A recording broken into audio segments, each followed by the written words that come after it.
Assalamualaikum warahmatullahi wabarakatuh. Baiklah Ananda, kita sudah masuk ke contoh soal mengenai penghentian aset tetap. Ya, ini berkaitan dengan materi kita sebelumnya mengenai penyusutan. Nah, sekarang kita masuk ke penghentian aset tetap. Nah, penghentian aset tetap di sini itu ada tiga kemungkinan. Bisa saja aset tetap tersebut disingkirkan atau dibuang karena sudah rongsokan, ataupun aset tetap itu dijual. Kemudian aset tetap itu ditukar. Nah, silahkan Ananda perhatikan contoh soal yang Ibu jelaskan. Sebentar Ibu sampaikan PowerPoint-nya. Nah, kita masuk di sini aset tetap disingkirkan atau dibuang. Nah, dalam contoh kasus di sini kita lihat ya. Kita lihat di sini kendaraan diperoleh dengan harga perolehan 90 juta, berarti harga dari kendaraan itu adalah 90 juta ya HP-nya. Kemudian rusak berat sehingga harus dihentikan dari pemakaiannya, berarti harus kita singkirkan. Nah, kemudian akumulasi penyusutan itu berjumlah 89. Jadi di sini langsung ditentukan berapa akumulasinya ya yang biasa kita hitung untuk akumulasi. Nah, caranya seperti apa? Tinggal kita kurangi harga perolehan itu sendiri dikurangi dengan akumulasinya ya. Jadi di sini 90 juta dikurang 89 juta dapatlah 1 juta. Nah, karena kita hentikan atau kita singkirkan otomatis di sini akumulasinya masih 89 ya, berarti di sini kita rugi ya. Kita masukkan ke dalam jurnal. Yang akumulasi yang biasanya normalnya itu letaknya adalah sebelah kredit. Saat kita hentikan berarti kita letakkan di posisi debit ya, karena sudah kita singkirkan. Kemudian rugi di sini, rugi itu sama seperti pengorbanan kita, berarti hampir sama seperti beban ya. Itu letaknya di debit 1 juta. Nah, kendaraannya tetap harganya adalah 90 juta. Yang biasanya kendaraan saat kita beli dia berada di debit, saat kita buang atau kita singkirkan itu letaknya di kredit.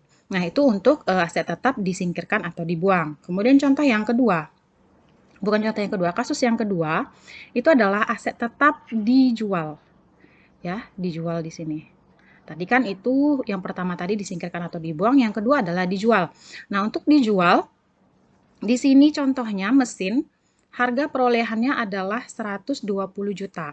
Telah disusutkan sebesar 72 ya, 72 juta ini adalah akumulasinya. Kemudian dijual tunai dengan harga 60 juta. Kalau untuk dijual itu bisa kemungkinan kita laba ataupun kita rugi. Ya. Jadi kita hitung. Kita jual itu harganya adalah 60 juta. Ya.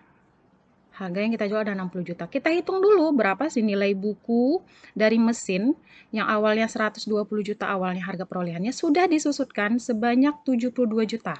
Nah, Ibu kasih tanda kurung di sini biar jelas ini tandanya mengurangi. Ya. Jadi, harga buku harga mesin itu setelah disusutkan adalah sebesar 48 juta. Ya. Kalau kita mau impas, ya berarti kita jualnya 48 juta. Tetapi di kasus ini kita jualnya 60 juta. Berarti otomatis kita laba. Ya, laba. Kenapa laba? Nilai buku kita 48, kita jualnya 60. Berarti di sini kita laba ya. Kebalikannya kalau seandainya di sini kita jualnya di bawah 48, misalnya kita jualnya 40 contoh ya, kita jualnya 40, otomatis kita rugi. Ini kita rugi. Rugi 8 juta ya. Kalau seandainya kita jualnya di bawah dari harga buku atau harga mesin itu setelah disusutkan. Itu untuk dijual. Nah, bagaimana jurnalnya? Ya, untuk jurnalnya di sini ada kas. Ya, sesuai dengan yang kita jual tadi adalah 60 juta. Kemudian akumulasinya sudah disusutkan 72 juta, posisinya di debit karena sudah kita jual. Yang biasanya akumulasi di kredit, posisinya di debit. Kemudian mesin tadi yang kita jual harganya 120 juta dan laba. Ya, laba di sini adalah penerimaan kita, berarti posisinya sama seperti pendapatan. Jadi letaknya di kredit. Ya, kalau tadi beban untuk rugi, kalau laba itu di kredit. Seperti itu. Ya, kalau gimana Bu? Kalau seandainya dia rugi, berarti kita tidak tulisnya di kredit, kita tulisnya di debit. Kalau dia rugi. Rugi penjualan mesin. Ya, itu untuk penjualan. Kemudian kita masuk di tukar. Nah, ditukar di sini kenapa Ibu kasih merah?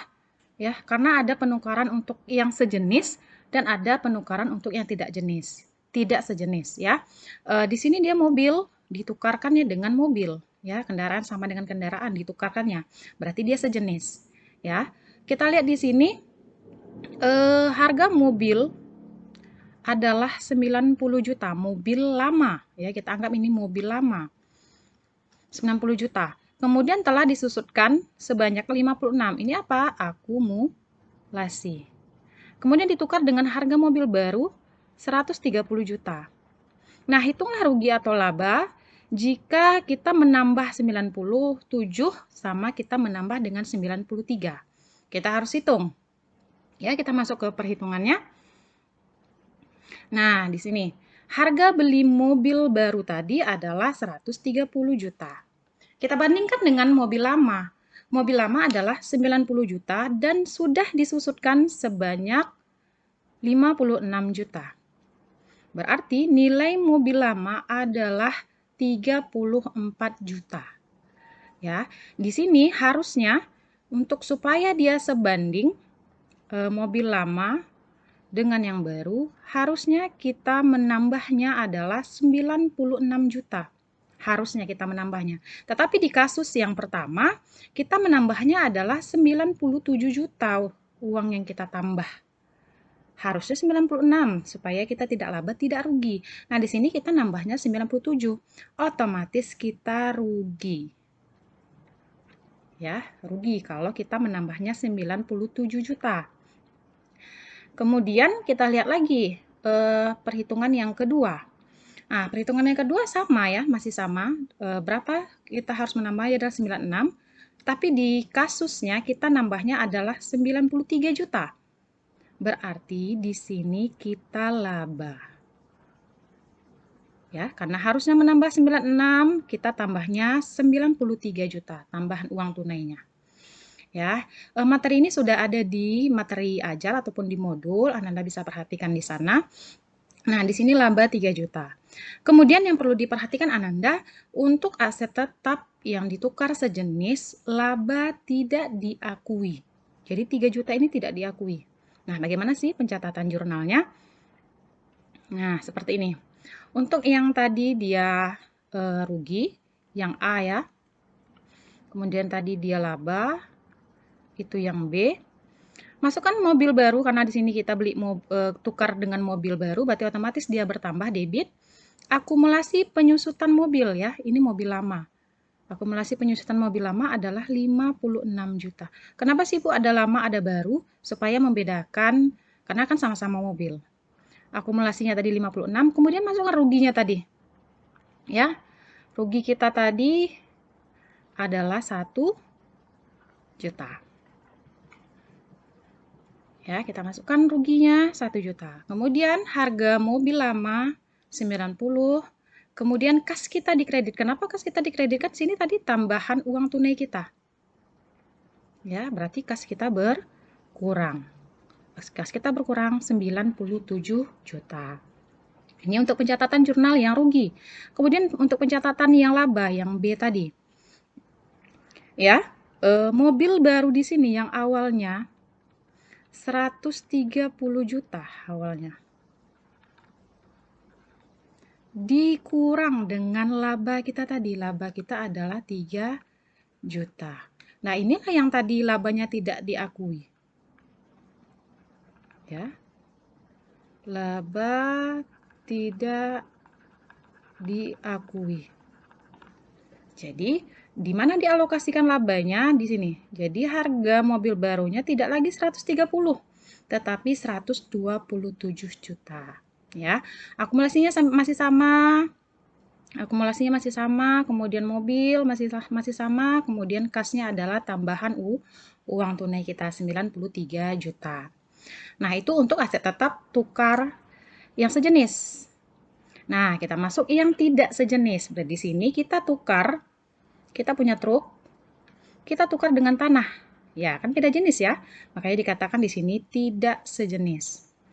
Kita lihat, truk harganya 120, sudah disusutkan 60 atau akumulasinya ditukar dengan tanah harga 190 juta. Kita menambah, misalnya kalau kita menambah 135, ataupun kita menambah 125. Kita lihat pencatatannya untuk perhitungan.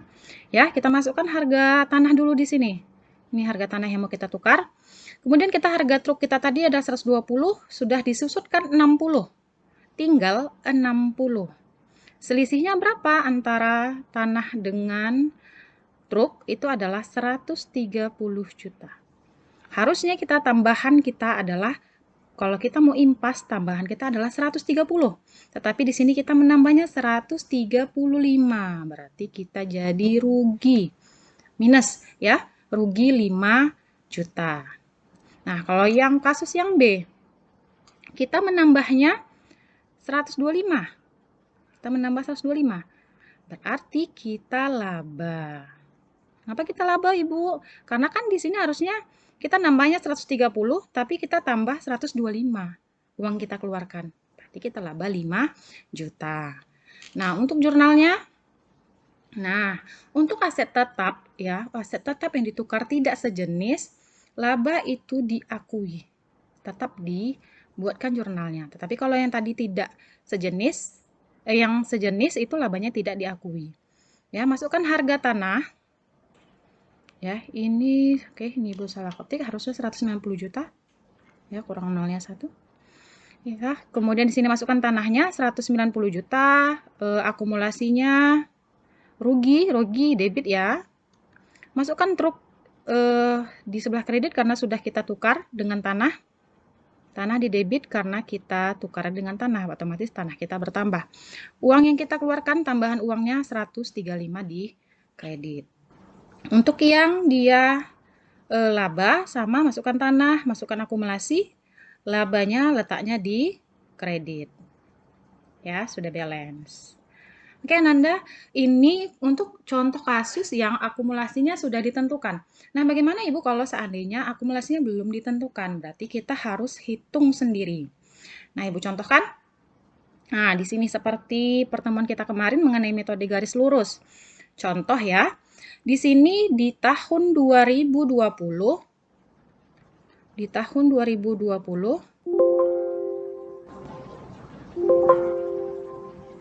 oke, sebentar.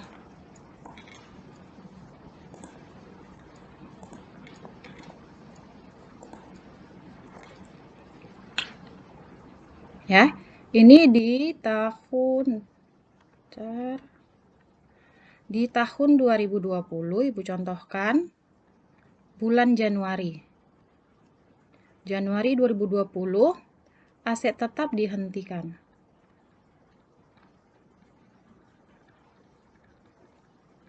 Jadi yang mana kita lihat Ibu untuk akumulasinya? Kalau di Januari dia dihentikan, Januari 2020 berarti sampai di sini saja. Ananda hitung. Ya, berarti dia sampai akhir 2019. Nah, inilah akumulasinya. Ya, jadi diperhatikan lagi kapan dia dihentikan pemakaiannya, misalnya dijual, ditukar. Jadi akumulasinya lihatkan sampai sebelum aset tetap tersebut dihentikan. Oke, sampai di situ Ananda. Oke, sampai di situ Ananda untuk pembahasan mengenai penghentian aset tetap. Silahkan Ananda tanyakan jika Ananda ragu. Ibu akhiri, Assalamualaikum warahmatullahi wabarakatuh.